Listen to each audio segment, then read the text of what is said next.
నిజంగా రైతు ఎప్పుడు కూడా ఇబ్బంది పడే పరిస్థితి ఉండేది.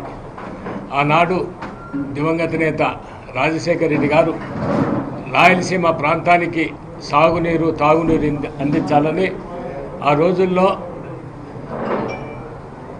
పోతిరెడ్డిపాడు హెడ్ రెగ్యులేటర్ సామర్థ్యం పెంచాలంటే ఆ రోజు సొంత పార్టీలోనే కాంగ్రెస్ పార్టీలోనే చాలామంది వ్యతిరేకించడం జరిగింది.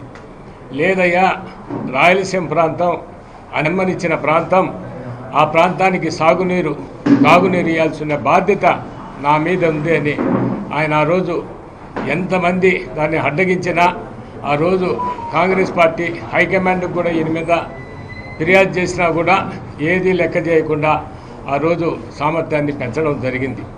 తరువాత గాలి నగిరేలు ప్రాజెక్టు కాలువలు కావచ్చు, ఆ రోజు గెండికోట కావచ్చు, ఈరోజు అన్ని ప్రాజెక్టులు కూడా రాజశేఖర రెడ్డి గారి హయాంలో పరుగులు తీయడం జరిగింది. కానీ రాజశేఖర రెడ్డి గారి మరణం తర్వాత రాయలసీమ ప్రాంతానికి చంద్రబాబు నాయుడు గారు అధికారంలోకి ముఖ్యమంత్రి అయిన తర్వాత ఏది చిన్న ప్రాజెక్టుల గురించి చిన్న అభివృద్ధి కూడా జరిగిన దాఖలాలు లేవు. తరువాత జగన్మోహన్ రెడ్డి గారు ముఖ్యమంత్రి అయిన తర్వాత నిజంగా రాయలసీమ లిఫ్ట్ ఇరిగేషన్ పనులన్నీ 90% పూర్తి చేసి ఇంకా కనీసం మోటార్లు బిగించే స్థాయి ఉన్నప్పుడు ఈరోజు నిజంగా ప్రభుత్వం మారడం, ఏదైనా ఒక ప్రభుత్వం మంచి పని చేసినప్పుడు అది ఆ ప్రభుత్వం అధికారం కోల్పోతే మళ్ళా వచ్చిన ప్రభుత్వాలు పూర్తి చేయాల్సిన బాధ్యత ఆ ప్రభుత్వాలపై ఉంటుంది. ఎందుకంటే చంద్రబాబు నాయుడు కూడా రాయలసీమ ప్రాంత వాసే కాబట్టి నిజంగా అది పూర్తి చేస్తారని రాయలసీమ ప్రజానీకం ఎదురు చూశారు. కానీ ఆ రోజు అసెంబ్లీలో రేవంత్ రెడ్డి గారు మాట్లాడుతూ ఒకటే మాట్లాడడం జరిగింది. చంద్రబాబు నాయుడు గారు నాకున్న సన్నిహితంతో నేను దాన్ని ఆపగలిగాను అని ఆయన మాట్లాడడం చాలా నిజంగా, ఎందుకంటే దానిపై ఇక్కడుండే ముఖ్యమంత్రి గారు ఎలాంటి స్పందన కూడా లేకపోవడం ఇది తీవ్రంగా కూడా బాధించే విషయం. నిజంగా ఈరోజు వైఎస్ఆర్ కాంగ్రెస్ పార్టీ సారథ్యంలో రాయలసీమ ఎత్తిపోతల పథకాన్ని దాన్ని పూర్తి చేయాలని ఒక ఉద్యమం ప్రారంభించడం జరిగింది.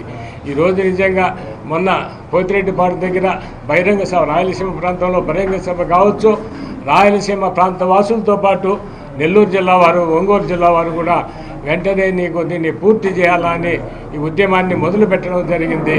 ఈ ఉద్యమం ఇంతటితో ఆగదు. ఈ ఉద్యమం మా నియోజకవర్గ స్థాయి, మండల స్థాయి, గ్రామీణ ప్రాంతం వరకు కూడా తీసుకుపోయి ఈ ఉద్యమాన్ని ఉధృతం చేయడం జరుగుతుంది. తప్పకుండా ఈ ప్రభుత్వం చేస్తే లేని పక్షంలో నిజంగా రేపు రాబో రోజుల్లో ఈ రాష్ట్రంలో వైఎస్ఆర్ కాంగ్రెస్ పార్టీ ప్రభుత్వం ఏర్పడడం తథ్యం. తప్పకుండా ఆ రోజైనా ఈ రాయలసీమ లిఫ్ట్ ఇరిగేషన్ పూర్తి చేయడం జరుగుతుందని కూడా మీ అందరికీ తెలియజేస్తున్నాం. ఈరోజు పక్క రాష్ట్రాల వారు ఏ అనుమతి లేకున్నా ఈరోజు ప్రాజెక్టులన్నీ, ఈరోజు ఆల్మట్టి కావచ్చు, ప్రాజెక్టులన్నీ వాళ్ళు మొదలు పెట్టడం జరిగింది. కానీ ఈరోజు తెలుగుదేశం పార్టీ నాయకులు ఒకటే చెప్తారు, ఏమయ్యా అనుమతులు లేకుండా ఈరోజు వైఎస్ఆర్ కాంగ్రెస్ పార్టీ ప్రభుత్వం కావచ్చు, జగన్మోహన్ రెడ్డి గారు కావచ్చు ఈ ప్రాజెక్టు మొదలు పెట్టడం జరిగింది. కానీ పక్క రాష్ట్రాల వారు అనుమతులు లేకుండా మొదలుపెట్టినప్పుడు మనకు అన్యాయం జరుగుతుంది, మనకు కూడా న్యాయం జరగాల అనే ఆలోచనతో రాయలసీమ లిఫ్ట్ ఇరిగేషన్ మొదలుపెట్టి దాదాపు 90% పనులు పూర్తి చేయడం జరిగింది. ఇంకేదో కొద్ది శాతం మిగిలితే అది పూర్తి చేస్తారనుకుంటే దాన్ని నిజంగా ఖరాఖండిగా రేవంత్ రెడ్డి గారు ఒక అసెంబ్లీలోనే మాట్లాడడం జరిగింది. ఇదేదో పక్కన మాట్లాడిన మాటలు కాదు. నాకు చంద్రబాబు నాయుడు గారికి ఉన్న సన్నిహితంతో ఈ ప్రాజెక్టు, ఈ లిఫ్ట్ ఇరిగేషన్ నేను ఆపగలిగాను అని మాట్లాడడం చాలా దుర్మార్గమైన చర్య. తప్పకుండా ఈ ఉద్యమం, ఈ ప్రాజెక్టు, ఈ రాయలసీమ లిఫ్ట్ ఇరిగేషన్ మొదలుపెట్టే వరకు కూడా, ప్రారంభించే వరకు కూడా ఈ ఉద్యమం ఆగదని తెలియజేస్తూ, అదేవిధంగా రేపు రాబో రోజుల్లో వైఎస్ఆర్ కాంగ్రెస్ పార్టీ ప్రభుత్వం ఏర్పడి జగన్మోహన్ రెడ్డి గారు ముఖ్యమంత్రి అయినప్పుడు తప్పకుండా ఈ రాయలసీమ లిఫ్ట్ ఇరిగేషన్ పూర్తి చేసి పైన ఉన్న దివంగత నేత రాజశేఖర రెడ్డి గారు కూడా ఆయన ఆత్మకు కూడా శాంతి చేకూరుతుందని తెలియజేస్తున్నారు.